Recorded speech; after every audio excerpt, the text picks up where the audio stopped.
Everyone, it's Jaymie here. I'm a mindset coach and energy healer for nonconformists. I work with wildly untraditional women to design their lives their way. We live in a world that doesn't quite understand nonconformists, and we have a responsibility and an opportunity to show people, to show the world, and to inspire others, not just nonconformists, but for all of us, what we're made of, and that we can design the kind of life that we want, even if it doesn't make sense in the beginning, because we all deserve to live in a world where we're all celebrated for who we are as individuals. And as nonconformists, we have a wonderful invitation of doing that in a way that's unique to who we are. And that's why today I want to talk about the value of meditating in a way that I haven't heard anyone ever discuss, okay? So it's basically a way to meditate so the 3-year-old version of you doesn't run the show. Okay, like, I don't know about you guys, but I feel like, when I first started meditating, I was hearing, oh, like, it's so valuable, like, it regulates your heart rate and it balances your mind. And it was explained to me in a very clinical sort of a way. It was very practical. It was very cognizant.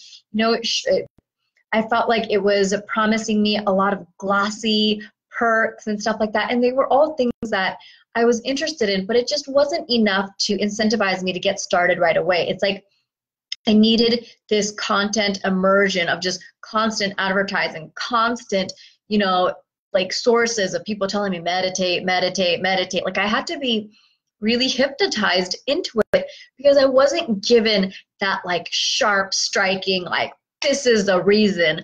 Like I'm one of those people, like if I find a justification for something, I get started on it right away, but you have to speak my language.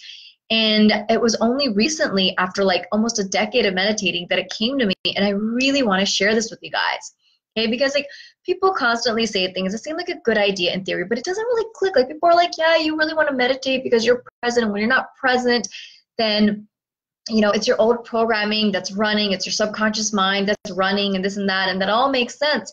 And basically they say, like, if you're not thinking about the present moment, you're thinking about the future or the past, then you're not present. Well, I don't know about you guys, but like, no matter how much I meditate, at some point or another, I am planning, I'm thinking about something, I'm thinking about the next step that I'm going to do. And that's also something that's really important. And so I don't necessarily think that, being controlled by our old programming is a bad thing, as long as we program it into being something that's positive. Now, I'm still working through that though, and so meditating really allows me to stay present, and I feel like as I do that, I'm unlearning and relearning, and I trust that my body and mind and soul and spirit are collaborating to really teach me the ways that are going to be of high value. Because there are things that I used to be really scared of in ways of managing money that I'm now managing, and I really do attribute that to meditating. I have done a lot of inner child self-love and, work around money and tapping and so many different things, coaching and therapy, but I feel like it was just really being present that has helped me and shifted my consciousness. And it's something that we kind of forget, because I feel like you don't readily see the benefits of meditating, and so it's like, well, why stay committed? What's going to allow me to keep going forward? And the people that most meditate are the ones that are like, well, I'm too busy to meditate, right? So here's the thing. When you're not being present, okay, your old programming is running the show, and your old programming was developed from up to maybe like the first 6 or 7 years of your life. So anywhere between when you were 0 to fucking 7 years old. Okay, that is the version of you that is running everything. Now, I don't know about you, but I'm not going to let the 3-year-old version of me make relationship decisions, business decisions, finance decisions, the day-to-day things that I do in my life. And yet, when I'm not meditating because I'm not present, that's what's happening. So oftentimes we start freaking out, and we're going through the motions, and we just think like, I don't have time to meditate because I have all this shit that's going on. When you're freaking out, when life is spiraling, when you notice that you keep doing things and shit just keeps blowing up, shit keeps fucking up, and it's almost like this pattern of misalignment that you continue to perpetuate, that's because it's the 3-year-old version of you that's fucking running this show, because that's your subconscious programming. The younger, the adolescent in you that, whose analytical mind hasn't developed is the one that's calling the shots. And so, of course, you know, things aren't going to work out in the way that the adult version of you wants it to work out, but we're completely oblivious to this. Isn't that fucking crazy? I want you to really think about that for a second. When we're not present, okay, our subconscious mind is controlling us, and our subconscious mind formed our habits and our beliefs and, you know, all the things that we internalize, social conditioning that happened in the first 6 to 7 years of our lives.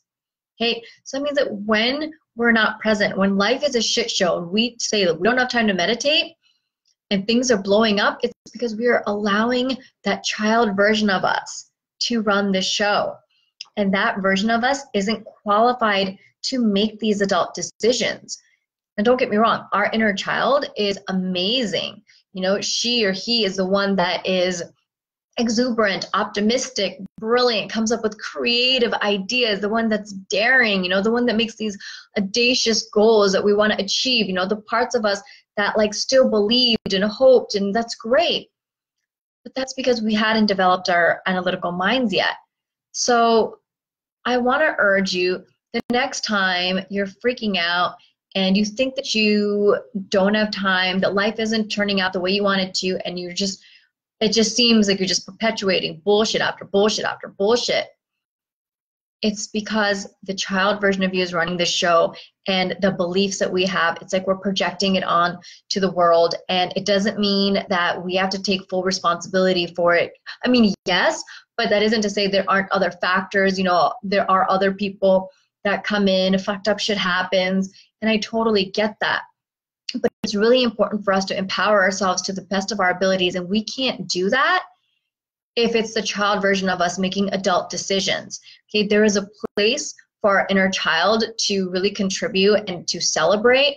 And, you know, just like I firmly believe that the ego isn't the problem. We can leverage our ego. We can leverage it to support us. You know, I don't adhere to being fearless, which is another video that I'm going to be talking about, and I'll put a link to that one below. I think that being fearless is incredibly dangerous because it's a part of who we are, and censoring that just doesn't serve us. There's so many different things where, you know, there is a place and time for things to benefit us, but it has to be in alignment.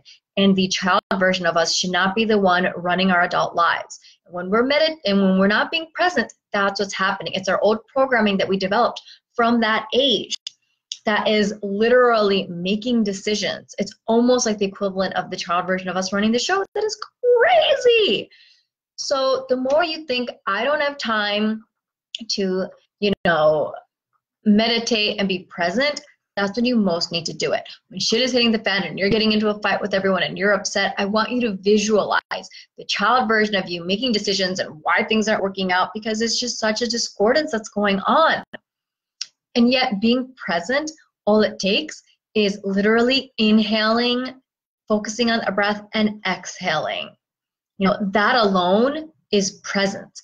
You don't have to meditate for 15 minutes or an hour or however long.